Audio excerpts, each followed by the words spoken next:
दोस्तों, देवी संध्या के कारण ही समस्त पुरुष जाति को मिला यह श्राप। आइए इस प्राचीन कथा के माध्यम से जानते हैं देवी संध्या ने पुरुष जाति को श्राप क्यों दिया था। दोस्तों, एक समय की बात है, देवर्षि नारद भगवान शिव के दर्शन करने के उद्देश्य से कैलाश पर्वत पर जाते हैं। देवर्षि को देखकर भगवान शिव प्रसन्न होते हैं और कहते हैं, हे नारद, आज किस कारण से कैलाश पर तुम्हारा आगमन हुआ है? अवश्य ही प्रभु ने कोई लीला रची है जिससे भागकर तुम यहाँ पर आए हो। नारद जी कहते हैं, हे भोलेनाथ, आप तो संसार के कण में वास करते हैं, भला आपसे कोई बात कैसे छिपी रह सकती है? हे प्रभु, मन में आपके दर्शन करने की इच्छा हुई सो चला आ गया। आज मेरे मन में एक शंका उत्पन्न गई है, उसी का समाधान करने के उद्देश्य से आपके पास आया हूँ।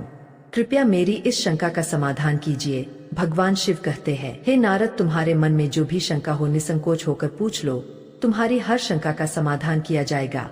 आज तुम्हारी जो भी शंका हो पूछ लो। देवर्षि कहते हैं, हे दीनानाथ, आप परम दयालु और कृपालु है, अपने सभी भक्तों पर समान कृपा दृष्टि बनाए रखते हैं।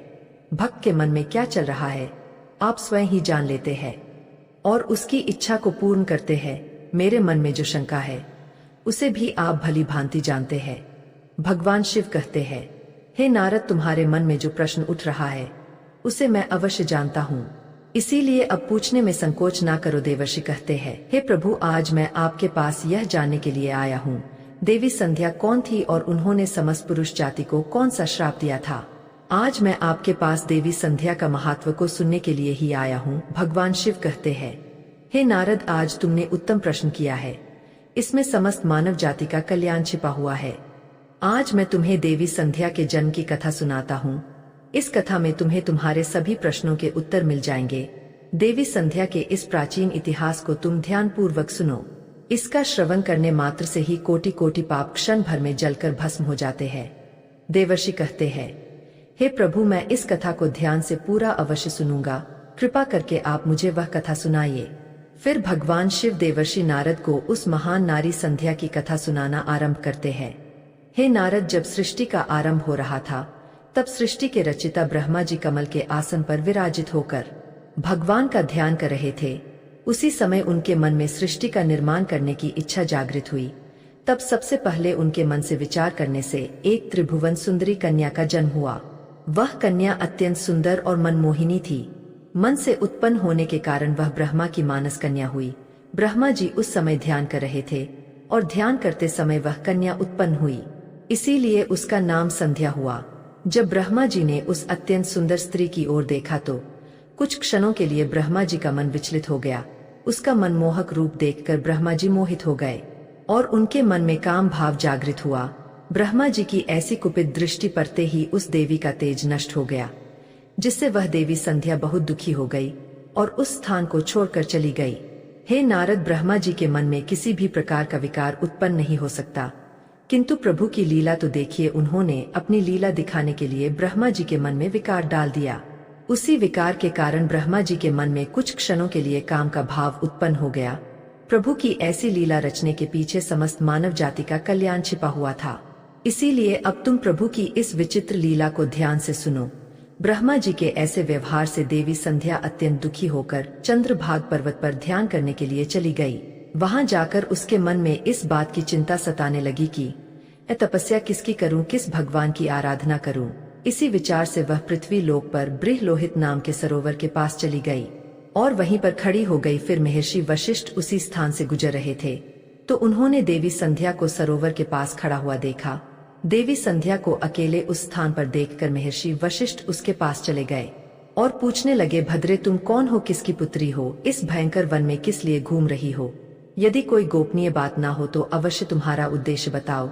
तब देवी संध्या ने उनके साथ जो हुआ वह बताया और कहा, हे मुनिवर, इस पर्वत पर तपस्या करने के उद्देश्य से आई हूँ। कृपया आप मुझे बताइए, मैं किसकी तपस्या किसकी करूँ?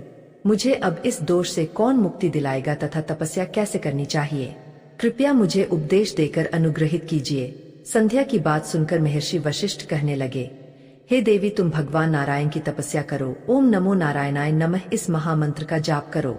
जब तक भगवान के दर्शन ना हो तब तक इस मंत्र का जाप करती रहो। स्वच्छ वस्त्र पहनकर उत्साह और प्रेम के साथ इस नियम का पालन करो। मौन धारण करते हुए भगवान के नाम का जाप करो। तुम्हारी भक्ति से प्रसन्न होकर भगवान विष्णु तुम्हें अवश्य दर्शन देंगे। इस प्रकार से महर्षि वशिष्ठ देवी संध्या को उपदेश देकर वहां से चले गए। देवी संध्या को अब तपस्या का मार्ग मिल गया। उसके हर्ष की सीमा न रही और वह बड़े आनंद के साथ श्री हरि की तपस्या में लग गई।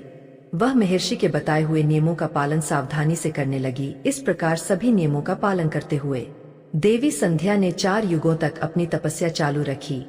उसका व्रत तपस्या भगवान के प्रति श्रद्धा को देखकर सभी देवताओं को बड़ा आश्चर्य हुआ। भगवान विष्णु भी देवी संध्या की तपस्या से अत्यंत प्रसन्न हुए और फिर वे मनोहर चतुर्भुज रूप धारण करके उसके सामने प्रकट हुए और देवी संध्या से कहने लगे, हे देवी उठ जाओ, मैं तुम्हारी भक्ति से अत्यंत प्रसन्न हूँ। भगवान विष्णु की मनोहर छवि देखकर देवी संध्या शीघ्रता से खड़ी हो गई। भगवान का वह रूप सैकड़ों सूर्य के समान तेजवान दिखाई पड़ रहा था। भगवान के ऐसे रूप को देखकर देवी संध्या स्तब्ध हो गई। उसे समझ में नहीं आ रहा था कि वह क्या करे और क्या कहे। उसके मन में भगवान की स्तुति करने की अभिलाषा हुई, किंतु वह भगवान के उस रूप को देखकर कुछ भी बोल नहीं पा रही थी। फिर भगवान विष्णु ने देवी संध्या की मनोदशा को जान लिए और उसे दिव्य ज्ञान, दिव्य दृष्टि तथा दिव्य वाणी प्रदान की। फिर देवी संध्या बड़े उत्साह से भगवान विष्णु की स्तुति करने लगी। उनके एक एक वाक्य में उसकी भक्ति और समर्पण दिखाई पड़ रहा था। तपस्या के कारण संध्या का शरीर अत्यंत क्षीण और कमजोर हो गया था। तब भगवान ने अपनी अमृतम दृष्टि डालकर उसके शरीर को हष्ट पुष्ट बना दिया और मधुर वचन में उससे कहने लगे, भद्रे, तुम्हारी तपस्या से मैं अत्यंत प्रसन्न हूँ। तुम अपनी इच्छा के अनुसार वर मांग लो।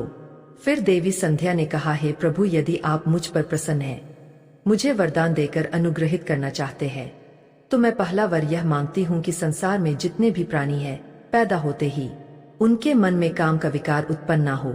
दूसरा वर मैं यह मांगती हूँ कि मेरा पतिव्रता धर्म कभी खंडित ना हो।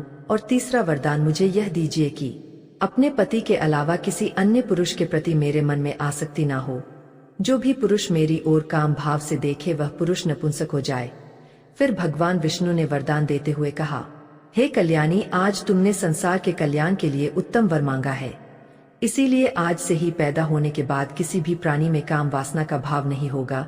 मनुष्य की शरीर की 4 अवस्थाएं होंगी, बाल्य, कौमार्य, यवन और जरा। मनुष्य को कौमार्य अवस्था के अंत में ही काम भाव का उदय होगा। तुम्हारी इस तपस्या से आज मैंने यह मर्यादा स्थित कर दी है।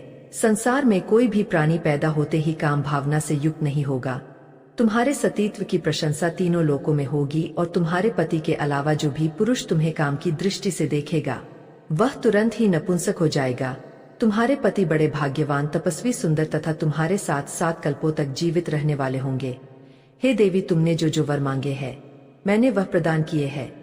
अब मैं तुम्हारे मन की बात कहता हूँ। पहले तुमने अग्नि में अपने शरीर को त्याग देने की प्रतिज्ञा की थी। यह प्रतिज्ञा तुम्हें इसीलिए करनी पड़ी क्योंकि ब्रह्मा की दृष्टि तुम पर पड़ चुकी थी। निर्दोष होने पर भी तुम अपने इस शरीर को त्यागना चाहती हो। यहाँ पास ही चंद्रभागा नदी है। उस नदी के तट पर महर्षि मेधातिथि एक ऐसा यज्ञ कर रहे हैं जो 12 वर्षों में पूर्ण होगा। उसी यज्ञ में तुम अपने शरीर का त्याग करके अपनी प्रतिज्ञा पूरी करो, किंतु तुम वहां पर ऐसे वेश में जाओ कि मुनियों की दृष्टि तुम्हारे ऊपर ना पड़ सके। मेरी कृपा से तुम अग्नि की पुत्री हो जाओगी, जिसे तुम अपना पति बनाना चाहती हो। उसका चिंतन करते हुए तुम उस अग्नि में अपना शरीर त्याग दो। इतना कहकर भगवान विष्णु ने अपने हाथ से देवी संध्या के मस्तक को स्पर्श किया। भगवान का स्पर्श होते ही देवी संध्या का शरीर आटे का बन गया। भगवान ने ऐसा इसीलिए किया क्योंकि मुनियों का वह यज्ञ संसार के कल्याण के लिए हो रहा था और उस अग्नि में मांस ना गिरे और अग्नि देव मांस भोजी ना बन जाए। तदनंतर देवी अदृश्य होकर उस यज्ञ के स्थान पर गई। उस समय उसके मन में एक ही भावना थी। उसने पृथ्वी पर आते ही सबसे पहले महर्षि वशिष्ठ जी के दर्शन किए थे। इसीलिए उसने अपने मन में महर्षि वशिष्ठ जी को ही अपना पति मान लिया और उन्हीं का चिंतन करते हुए उन्होंने यज्ञ की अग्नि में अपने शरीर को त्याग दिया। फिर भगवान की आज्ञा से अग्निदेव संध्या के शरीर को सूर्य मंडल पर लेकर गए। फिर सूर्यदेव ने संध्या के शरीर के 2 भाग करके देवताओं और पितरों को प्रसन्न करने के लिए अपने रथ पर स्थापित कर दिया। उसके शरीर का ऊपरी भाग प्रातः काल हुआ और शेष भाग संध्या काल हुआ। देवी संध्या के कारण ही सुबह सूर्योदय के समय को प्रातः संध्या कहा जाता है और सूर्यास्त के समय को संध्या काल कहा जाता है। इस प्रकार से देवी संध्या जो त्याग की मूर्ति थी, उन्होंने अग्नि में प्रवेश करके अपने जीवन को समाप्त कर दिया। भगवान विष्णु के वरदान से देवी संध्या दूसरे जन्म में अरुंधति के रूप में प्रकट हुई और वशिष्ठ जी की पत्नी हुई। भगवान शिव कहते हैं, हे नारद, इस प्रकार से देवी संध्या के कारण ही संसार में जन्म लेने वाला प्रत्येक प्राणी काम के भाव से रहित होता है। उसके अंदर किसी भी प्रकार की काम वासना नहीं होती है, और जब वह कौमार्य को प्राप्त हो जाता है तभी उसमें काम वासना उत्पन्न होती है। इस प्रकार से मैंने आपको देवी संध्या के जीवन का चरित्र सुना दिया है। देवर्षि कहने लगे, हे प्रभु, आपने देवी संध्या के चरित्र को सुनाकर मुझ पर बड़ा उपकार किया है। देवी संध्या की कथा सुनकर मैं धन्य हुआ। आपका कोटि कोटि धन्यवाद। हे प्रभु, अब मैं इस कथा का तीनों लोकों में प्रचार करूंगा। तो दोस्तों, इस प्रकार से भगवान शिव ने देवर्षि को देवी संध्या की कथा सुनाई है। आपको यह कथा कैसी लगी कमेंट करके अवश्य बताएं। अगर जानकारी अच्छी लगी हो तो वीडियो को लाइक करें और चैनल को सब्सक्राइब करें। और हाँ दोस्तों, अब इसके बाद के वीडियो में हम जानेंगे कौन होते हैं भूत और वह क्या खाते हैं, और भूतों पर लोगों की अलग अलग राय है। कुछ लोगों का कहना है कि उन्होंने भूत देखा है, हालांकि विज्ञान इसकी पुष्टि नहीं करता है, और आध्यात्मिक लोगों की भी इस पर अलग अलग राय है। इन सभी तथ्यों के बारे में जानेंगे। धन्यवाद।